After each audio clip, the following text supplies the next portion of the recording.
Hello, എൻ്റെ പേര് ഗൗരി. ഞാൻ ഇന്നൊരു യൂട്യൂബ് ചാനൽ തുടങ്ങിയാലോ എന്ന് വിചാരിച്ച് തുടങ്ങിയിട്ടുണ്ട്. പക്ഷേ വീഡിയോ ഒന്നും അധികം അപ്ലോഡ് ചെയ്തിട്ടില്ല. അപ്പോൾ ഇന്ന് പനീർ മാഗി ഉണ്ടാക്കിയാലോ എന്ന് വിചാരിച്ച് പനീറും എടുത്തു, കട്ട് ചെയ്തു, കുഞ്ഞു കുഞ്ഞായിട്ട് കട്ട് ചെയ്തു. പിന്നെ എനിക്ക് ഫോൺ സ്റ്റാൻഡ് ഇല്ല, അതുകൊണ്ട് ഒരു കസേരയുടെ പുറത്ത് വെച്ചിട്ടാണ്. അടുത്ത വീഡിയോയിൽ എന്തായാലും നമുക്കത് ശരിയാക്കാം. അങ്ങനെ പനീറൊക്കെ ഞാനൊരു 2 ബ്രിക്സിനാണ് ഇത്രയും ഇതെടുത്തേക്കണം. കാരണം എനിക്ക് കുറച്ച് പ്രോട്ടീൻ വേണമെന്ന് വിചാരിച്ചാൽ ഇത്രയും എടുത്തേ. പിന്നെ ഇപ്പം നമ്മൾ ഇപ്പിയാണ് എടുത്തത്. ഇപ്പിയിലും 2 ബ്രിക്സ് ഉണ്ട്, 2 മസാല ഉണ്ട്. എന്നിട്ട് അത് നമ്മൾ കുഞ്ഞു കുഞ്ഞായിട്ട് കട്ട് ചെയ്തല്ല, കുഞ്ഞു കുഞ്ഞായിട്ട് പൊടിച്ചിട്ടെന്ന് പറയാം. നമ്മൾ ഞാൻ ബേസിക്കലി ട്രിവാൻഡ്രോ, അപ്പം പൊടിച്ചിട്ടു. എന്നിട്ട് ഞാൻ 2 ഉള്ളി എടുത്ത്. വീട്ടിലൊന്നും അധികം പണി ചെയ്യാത്തതുകൊണ്ട് എൻ്റെ ബുദ്ധിമുട്ട് നല്ലപോലെ ഉണ്ട്. അരിയും കരയും അങ്ങനെ ഒരു അവസ്ഥയായിരുന്നു. കുഴപ്പമില്ല. ഞാൻ ഇടയ്ക്കിടയ്ക്ക് കൈമാറ്റുന്നതെന്ന് പറയുമ്പം കണ്ണുടയ്ക്കാനായിരുന്നു.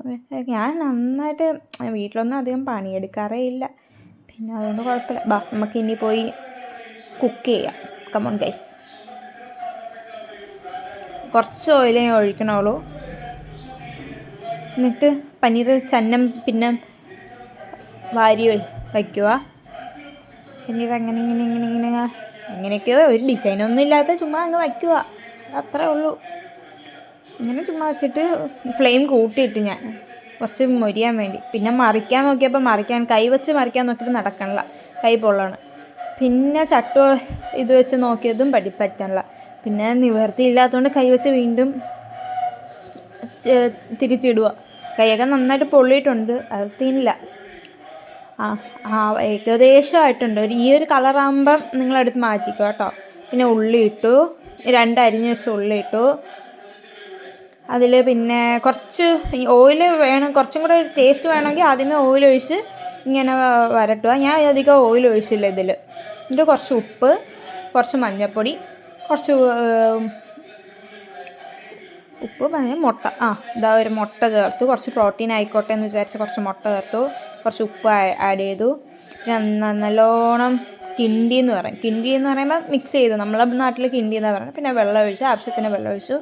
നോക്കിയപ്പം വെള്ളം പോരെന്ന് തോന്നി, വീണ്ടും ഒഴിച്ചു. ഒരു പ്രാവശ്യം കൂടെ ഒഴിച്ച് കുറച്ച് നേരം വെയിറ്റ് ചെയ്യാം. എന്നിട്ടിപ്പോൾ അതിൻ്റെ ഇടയിൽ ഞാനൊരു പനീറൊക്കെ എടുത്ത് കഴിക്കണുണ്ട്. നന്നായിട്ട് തിളയ്ക്കണുണ്ട്. അപ്പോൾ കുറച്ച് ഒരു മസാല ഇട്ട് നന്നായിട്ട് മിക്സ് ചെയ്യണം. മിക്സ് ചെയ്താൽ അപ്പോൾ നമുക്ക് ആ മസാല ഫുൾ അതിൽ പിടിക്കും. അതാണ് ഹൈലൈറ്റ്. എന്നിട്ട് ആ പനീർ ഫുള്ളും അതിലോട്ടിട്ട് നന്നായിട്ട് ഒരു ഇപ്പിയുടെ ഇതും കൂടെ ചേർത്തിട്ട് നന്നായിട്ടങ്ങ് മിക്സ് ചെയ്ത് ഓക്കെ സെറ്റ്. കഴിക്കാം. ബൈ ഗൈസ്, ഞാൻ പോയി കഴിക്കട്ടെ. ബൈ.